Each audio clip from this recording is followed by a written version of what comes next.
ನಮಸ್ಕಾರ ವೀಕ್ಷಕರೇ, ಕೃಷ್ಣಂ ಒಂದೇ ಜಗದ್ಗುರು ಚಾನಲ್ಗೆ ಸ್ವಾಗತ. ಇವತ್ತಿನ ದಿವಸ ಗಣೇಶನ ಬೀಜ ಮಂತ್ರವಾಗಿರುವ ಓಂ ಗಂ ಗಣಪತೆ ನಮಃ ಎಂಬ ಮಂತ್ರದ ಬಗ್ಗೆ ಸಂಪೂರ್ಣವಾಗಿ ತಿಳಿದುಕೊಳ್ಳೋಣ. ಓಂ ಗಂ ಗಣಪತೆ ನಮಃ ಇದರ ಅರ್ಥ, ಈ ಒಂದು ಮಂತ್ರದ ಅರ್ಥವನ್ನು ನೋಡೋದಾದರೆ, ಗಣೇಶನಿಗೆ ನನ್ನ ನಮಸ್ಕಾರಗಳು ಅಥವಾ ಓಂ ಗಣಪತಿಗೆ ನನ್ನ ಶರಣು ಎಂದಾಗಿದೆ. ಇದು ಗಣೇಶನಿಗೆ ಸಮರ್ಪಿತವಾದ ಶಕ್ತಿಯುತ ಮಂತ್ರವಾಗಿದ್ದು, ತೊಂದರೆಗಳನ್ನು ನಿವಾರಿಸಲು, ಅದೃಷ್ಟವನ್ನು ತರಲು ಮತ್ತು ಯಶಸ್ಸನ್ನು ಸಾಧಿಸಲು ಜಪಿಸಲಾಗುತ್ತದೆ. ಈ ಒಂದು ಮಂತ್ರದ ವಿವರಣೆಯನ್ನು ನೋಡೋದಾದರೆ, ಓಂ ಇದು ಒಂದು ಶಬ್ದವಾಗಿದ್ದು ಸೃಷ್ಟಿಯ ಮೂಲ ಶಕ್ತಿಯನ್ನು ಪ್ರತಿನಿಧಿಸುತ್ತದೆ ಮತ್ತು ಸರ್ವವ್ಯಾಪಿ ಎಂದು ನಂಬಲಾಗಿದೆ. ಗಂ ಇದು ಗಣೇಶ ಅಥವಾ ಗಣಪತಿಯ ಬೀಜ ಮಂತ್ರವಾಗಿದೆ. ಇದು ಗಣೇಶನ ಶಕ್ತಿಯನ್ನು ಸೂಚಿಸುತ್ತದೆ.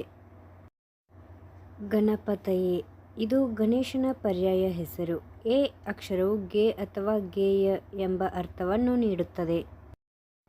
ನಮಃ ಇದರ ಅರ್ಥ ನಮಸ್ಕಾರಗಳು ಅಥವಾ ಶರಣು ಎಂದಾಗಿದೆ. ಇದು ಹೆಚ್ಚಿನ ಪ್ರಾರ್ಥನೆಗಳು ಮತ್ತು ನಮಸ್ತೆ ಪದದಲ್ಲಿಯೂ ಕೂಡ ಕಂಡುಬರುತ್ತದೆ. ಈ ಒಂದು ಮಂತ್ರದ ಉದ್ದೇಶವನ್ನು ನೋಡೋದಾದರೆ, ತೊಂದರೆ ನಿವಾರಣೆಗೆ, ಜೀವನದಲ್ಲಿ ಎದುರಾಗುವ ಅಡೆತಡೆಗಳು, ಭಯ ಮತ್ತು ನಕಾರಾತ್ಮಕತೆಯನ್ನು ನಿವಾರಿಸಲು ಈ ಮಂತ್ರವನ್ನು ಪಠಿಸಲಾಗುತ್ತದೆ. ಯಶಸ್ಸು ಮತ್ತು ಅದೃಷ್ಟ, ಸೌಂದರ್ಯ, ಅದೃಷ್ಟ, ಸಂತೋಷ ಮತ್ತು ಯಶಸ್ಸನ್ನು ಪಡೆಯಲು ಇದನ್ನು ಜಪಿಸಬಹುದು.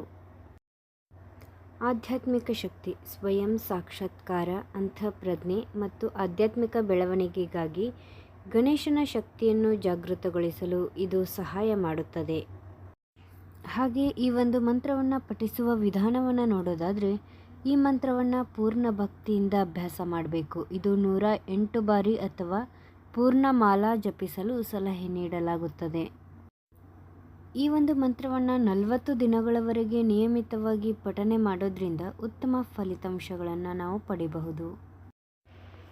ಹಾಗೆ ಈ ಒಂದು ಮಂತ್ರವನ್ನು ಶಾಂತವಾದ ಸ್ಥಳದಲ್ಲಿ ಕುಳಿತು ಯಾವುದೇ ತೊಂದರೆಗಳಿಲ್ಲದೆ ಆರಾಮವಾಗಿ ಈ ಮಂತ್ರವನ್ನು ಅಭ್ಯಾಸ ಮಾಡಬೇಕು.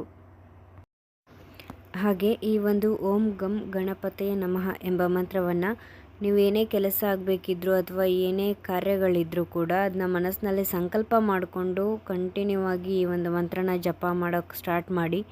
ಖಂಡಿತವಾಗ್ಲೂ ಈಡೇರುತ್ತೆ. ಆದರೆ ನಂಬಿಕೆ ಇರಲಿ, ಏಕೆಂದರೆ ನಾವು ಏನೇ ಮಾಡಬೇಕಂದ್ರೂ ನಂಬಿಕೆ ಇಟ್ಟು ಮಾಡಿದಾಗ ಮಾತ್ರ ಅದು ಸಿದ್ಧಿ ಆಗೋದು. ಈ ಮಾಹಿತಿ ನಿಮ್ಗೆ ಇಷ್ಟ ಆಗಿದ್ರೆ ನಮ್ಮ ಚಾನಲ್ನ ಸಬ್ಸ್ಕ್ರೈಬ್ ಮಾಡ್ಕೊಳ್ಳಿ, ಲೈಕ್ ಮಾಡಿ. ಹಾಗೆ ಪ್ಲೀಸ್ ಈ ವಿಡಿಯೋನ ನಿಮ್ಮ ಫ್ಯಾಮಿಲಿ ಫ್ರೆಂಡ್ಸ್ಗೂ ಕೂಡ ಶೇರ್ ಮಾಡಿ. Thank you.